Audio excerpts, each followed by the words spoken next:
Bonjour à toutes, bonjour à tous. Voici un exercice peu ordinaire. Il s'agit, grâce à l'intelligence artificielle, de comparer deux choses. Plus exactement, de les marier, de les confronter. D'un côté, une situation, un événement. On peut prendre n'importe quel événement. Ça pourrait être un match de football, par exemple. Non, un match de rugby.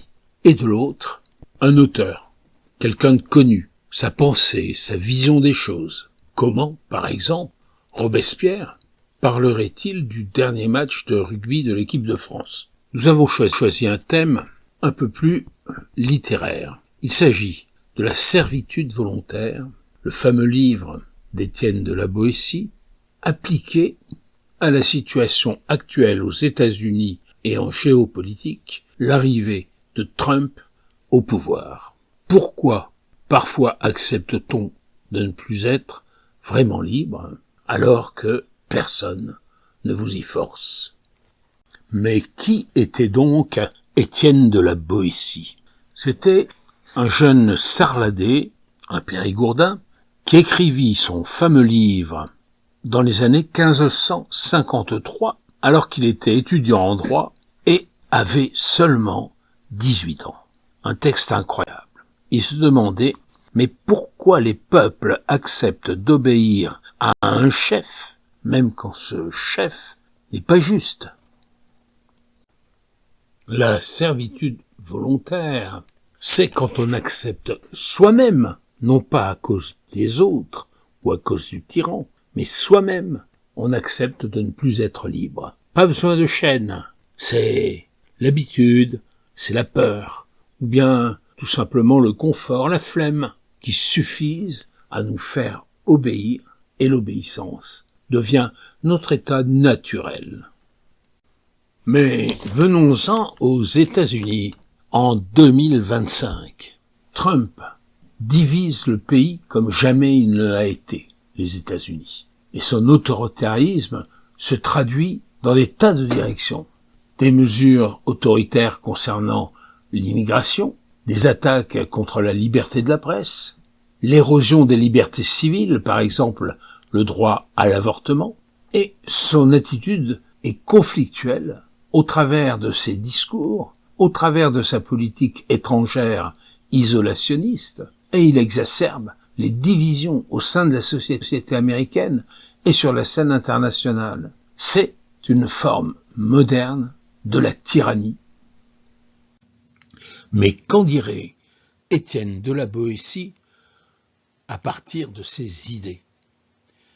Où est la servitude volontaire?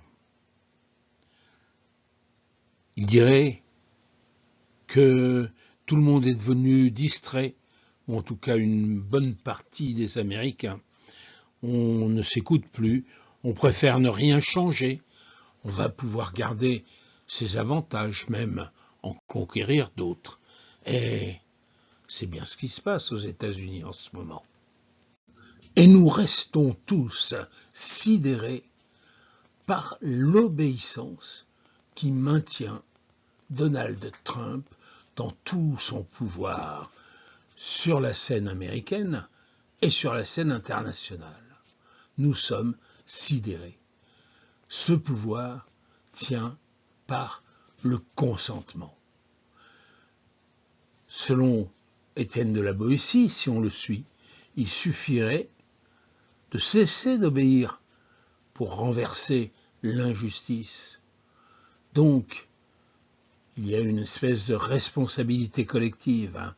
C'est notre soumission qui entretient ce que nous déplorons.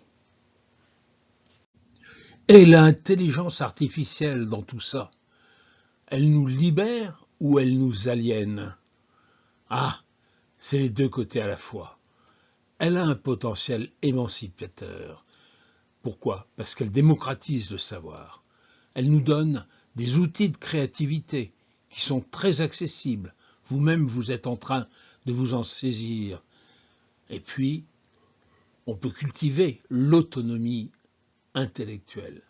Mais par contre, et sans parler des réseaux sociaux d'ailleurs, avec lesquels elle interfère, elle produit elle peut produire, l'intelligence artificielle, de la désinformation massive. Les filtrages algorithmiques peuvent être manipulateurs.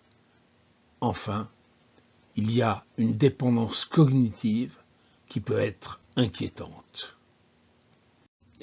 La liberté, ce n'est pas quelque chose qu'on reçoit, c'est quelque chose qu'on vit et qu'on défend et qu'on questionne.